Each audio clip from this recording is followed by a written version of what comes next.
AB ও CD সরলরেখা দুটি পরস্পরকে অবিন্দুতে সমদ্বিখণ্ডিত করে প্রমাণ করি এবি ও বিডি সরলরেখা দুটি পরস্পর সমান্তরাল। ক্লাস 8-এর পেজ নম্বর 97, 3-এর দাগের এক্সট্রা উপপাদ্য। আগের লেসনের এক্সট্রাগুলো আমি সব দিয়েছি, এগুলো পরপর দেবো, সাথে থাকবে।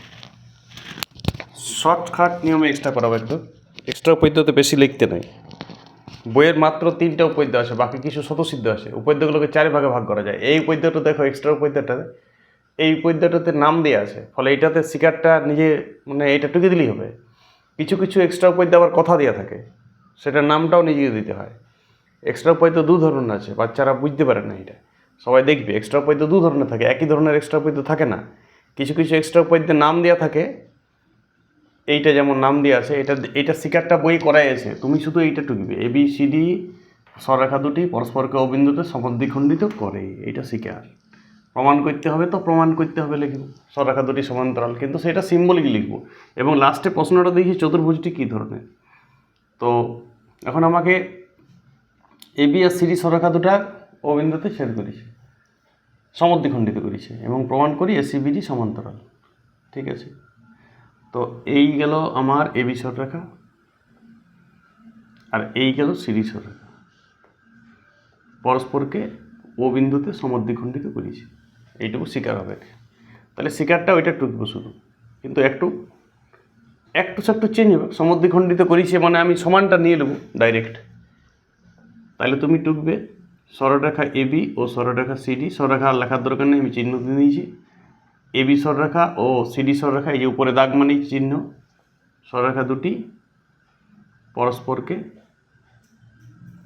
পরস্পরকে যা বইয়ে আছে ও বিন্দুতে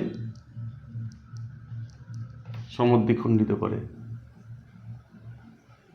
সমদ্বিখণ্ডিত ছেদের মধ্যে তফাৎ আছে। সমদ্বিখণ্ডিত ছেদ মানে যে কোনো বিন্দুতে করতে পারে, অর্থাৎ সমদ্বিখণ্ডিতকে বলিছে, অর্থাৎ আমি এটা নেব এও সমান ওবি এবং ওসি সমান ওডি।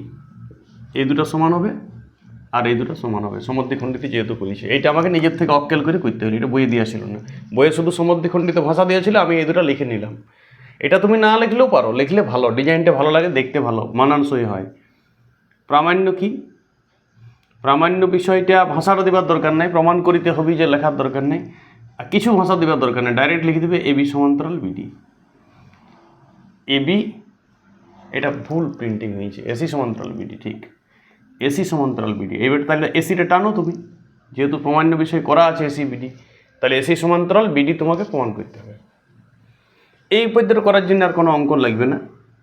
এই অঙ্কন লাগবে কিনা সেটা অক্কেল, সেটা প্র্যাকটিস করতে হবে। প্রমাণ দেখো, এই ত্রিভুজ দুটো সর্বসম করে দেবো। যে কোনো উপপাদ্য 90% উপপাদ্য ক্লাস 8 থেকে 10 পর্যন্ত সর্বসম প্রমাণ করলেই হয়ে যায়। ত্রিভুজ এওসি ও সর্বসম করার এটাই স্টাইল, ও ত্রিভুজ বিওডি থেকে পাই, বা এর লিখতেও পারো। দেখো কি কি থেকে পাই। 1 নম্বর, এই তো এও সমান ওসি বলা আছে শিকারে, এও সমান ওবি, এটা ওবি। হ্যাঁ, তুমি লিখতে পারো ব্র্যাকেটের শিকার অনুযায়ী, নাও লিখতে পারো। এক্সট্রা উপপাদ্য অত যুক্তি দেওয়ার দরকার নেই, এটা কোনো বইয়ের উপপাদ্য নয়। বইয়ের উপপাদ্য যুক্তি দিতে হয়। বইয়ের তো মাত্র 3টে উপপাদ্য আছে তোমাদের। প্রমাণ যেটা আছে, দুটি সরলরেখা পরস্পরকে ছেদ করলে বিপরীত কোণগুলো সমান হয়। কোন একটা সরলরেখা বিপরীত বাহুগুলো সমান হলে বিপরীত কোণগুলো সমান, আর বিপরীত কোণগুলো সমান হলে বিপরীত বাহু সমান। এই 3খানা উপপাদ্য আপাতত আছে এই লেসেনটার আগে পর্যন্ত। বাকি কিছু স্বতঃসিদ্ধ আছে। ভেদকের একই পাশে অবস্থিত এক জোড়া কে একটা যদি ছেদক থাকে, ভেদকের একই পাশে অবস্থিত অন্তস্থ কোণগুলোর সমষ্টি 2 সমকোণ, একান্তর কোণ সমান, অনুরূপ কোণ সমান, ওই উপপাদ্যগুলো প্রমাণ নেই আমার সিলেবাসে। ওগুলো যেটা আছে সেটা হচ্ছে স্বতঃসিদ্ধ, ধরে নিতে হবে প্রমাণটা। কিন্তু 3খানা উপপাদ্য ছিল বইয়ের, এটা আগে ধ্যান দিতে হবে। আর তার আগে আমি এক্সট্রা লেসন একটা করেছি, একটা এক্সট্রা লেসন আমার শেষ হয়ে গেছে, এটাও এবারে করছি। দেখো এদিকে ওসি সমান বিডি, এটাও শিকার অনুযায়ী ডট ডট দিয়ে দাও। 3 নম্বর, দেখো এই কোণটা বিপরীত কোণ, এর আগের উপপাদ্য আমি প্রমাণ করেছি, ওইটা আমি এখানে অবশ্যই হেল্প নেব। কোণ এওসি সমান কোণ বিওডি, বাস এটা ব্র্যাকেটে লিখে দেবে বিপরীত কোণ। এভাবে শর্টকাট করবে উপপাদ্যগুলো। তাহলে এই ত্রিভুজ দুটা বাহু সমান, একটা কোণ সমান। সাইড অ্যাঙ্গেল বা সাইড অ্যাঙ্গেল সাইড, তুমি যা বলবে ওইটা বলার দরকার নাই, ডিরেক্ট সর্বসম লিখবে, ওইটা শুধু ফিলিংস করবে। এই ত্রিভুজ দুটো সর্বসম হয়ে গেল, এওসি সমান বিওডি। সর্বসম হওয়ার পর যে কোনো সর্বসম হওয়ার পর তিনটা জিনিস দিয়ে সর্বসম হয়, আর আফটার সর্বসম যা ইচ্ছা তুমি সমান ধরে নিতে পারো। সর্বসম তো প্রমাণ হয়ে গেছে ত্রিভুজ দুটো, সব দিক থেকে সমান। সর্বসম কথাটাকে যদি তুমি বিশ্লেষণ করো, ব্যাস ব্যাখ্যা করো, সর্বদিক থেকে সমান, এটাই হচ্ছে সর্বসম। তো তার মানে এবারে এই কোনটা সমান এই কোনটাও হবে। আমি লাল কালিতে লিখছি সর্বসমর পরে স্টার দিয়ে, মানে আমি জায়গা নেই বলে আমি এটা লিখছি, তুমি অ্যাকচুয়াল নিচে লিখবে কোণ CAO সমান কোণ OBD, ব্র্যাকেটে লিখবে অনুরূপ কোণ। সর্বসমর পরে যা হবে সব অনুরূপ হবে, কোণ সমান হলে অনুরূপ, বাহু সমান হলে অনুরূপ।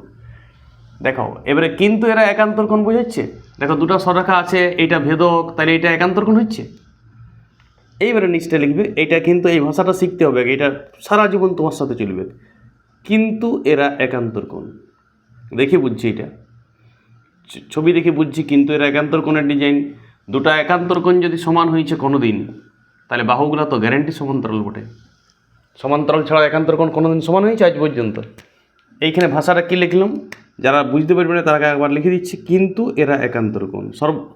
প্রথমে লিখবে কোণ দুটো সমান সর্বসম হওয়ার পর অনুরূপ কোণ, নিচে লিখবে কিন্তু এরা একান্তর কোণ, কিন্তু এরা একান্তর কোণ। অতএব তুমি ডাইরেক্ট লিখে দেবে, আর কোনো দেখার দরকার নেই, এসি সমান্তরাল বিডি, প্রুভড। এবার একটা বই প্রশ্ন করেছে এই উপাধ্যায়টার নিচে, বলছে তাইলে এই চতুর্ভুজটা কী ধরনের চতুর্ভুজ হবে, এই এসিবিডি চতুর্ভুজটা কী ধরনের চতুর্ভুজ। তুমি কমপ্লিট করো চতুর্ভুজটা, দেখেই বুঝেছি এই বাহু দুটো সমান, সমান্তরালও বটে। এক জোড়া বিপরীত বাহু সমান সমান্তরাল হয়, যদি দুই জোড়াও হয়ে যাবে নিশ্চয়ই প্রমাণ করলে। আমি যদি এটাও তো প্রমাণ করতে পারি সর্বসম, তাহলে এই চতুর্ভুজটা কী ধরনের চতুর্ভুজ হচ্ছে, সামান্তরিক।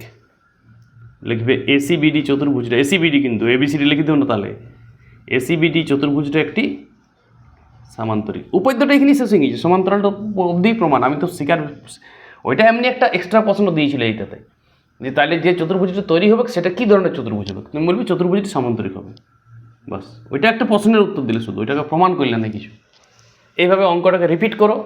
এইটার বাচ্চারা উপাদ্য করতে শিখো, প্রথমবার উপাদ্য করছো, প্রচুর প্র্যাকটিস করতে হবে, তবেই তুমি উপাদ্যের জগতে ঢুকবে। সার করে দিবে, তুমি টুকবে, এইটা উপাদ্য করা হচ্ছে না। তুমি কিছু কিছু ওই যে লেসনটা তুমি হাত দিচ্ছ, সেই লেসনের কটা নিজে প্রমাণ করছো, সেইটা হয়তো কোনো কোনো ছাত্র সারা 8-এর ক্লাসটাতে একটাও নিজে পারে নাই, সবগুলো একটা সার করে, তারপরে দিন দেখে সেটা উপাদ্য লয়, সেটাও আর নিজের করা হচ্ছে না। ট্যালেন্ট সেই ছেলেটাই ট্যালেন্ট বলি আমরা, যে এক্সট্রা উপাদ্যটা নিজে প্রমাণ করতে পারে।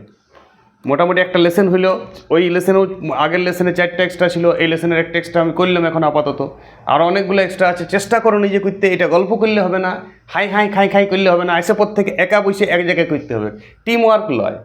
গ্যাংগিরি, ছোটো ছোটো গ্যাংগুলা, মানে গ্যাং যারা করেছ গ্যাং, তারা এক্সট্রা উপাদ্য জিন্দগিতে পারবে না। পড়াশোনাটা ইন্ডিভিজুয়াল, সবার বাবার নাম আলাদা, সবাইকে মৃত্যু আলাদা হবে, সবাই আলাদা হবে, বন্ধুত্ব বেশি দিন থাকে না, বন্ধুত্ব চেঞ্জ হবে। তোমার জীবনে এক্সপিরিয়েন্স নাই বলেই তুমি ভাবছো এটা চিরসত্য। ইউনিট বলে কোনো জিনিস নেই পড়াশোনার, পড়াশোনা সেপারেট হয়, ইন্ডিভিজুয়াল হয়। নিজে পড়বে, আইসে পর থেকে বসবে, ভাববে এক জায়গায় নীরবে বসে, যে কোনো বাড়িতে এক কোনো এক্সট্রা উপাদ্য গ্যারেন্টি হবে। তুমি যদি ভাববে না, এক্সট্রা উপাদ্য গ্যাংবাজি করলে হবে না, যা হয়েছে হয়েছে, যার হয় নাই তোমার হবে। মনোনিবেশটাই এখানে বড় কথা। মনোনিবেশ না করলে কোনো টিচারের ক্ষমতা নাই তোমাকে এক্সট্রা সেকেন্ড দেবে, টুকাইন দিবে, এটা আমি টুকাইন দেবো, এবারে আমি করলাম, এটা আমার লাভ হলো, বাকি স্টুডেন্টদের লাভ হবে যখন এই উপাদ্যটা তো আমি করে দিলাম। তুমি যদি এই উপাদ্যটা নিজে ভাবতে, তাহলে তোমার লাভ হতো। এটা কিছুই লাভ হবে না, এটা শুধু টুকা থাকবে, আর আমাকে একবার দেখাবে। আর পরীক্ষা আনখায় একটা পরীক্ষা হয়, সেটার নাম্বার হবে, পরীক্ষার নামে ধান মানছে পরীক্ষা। ওকে।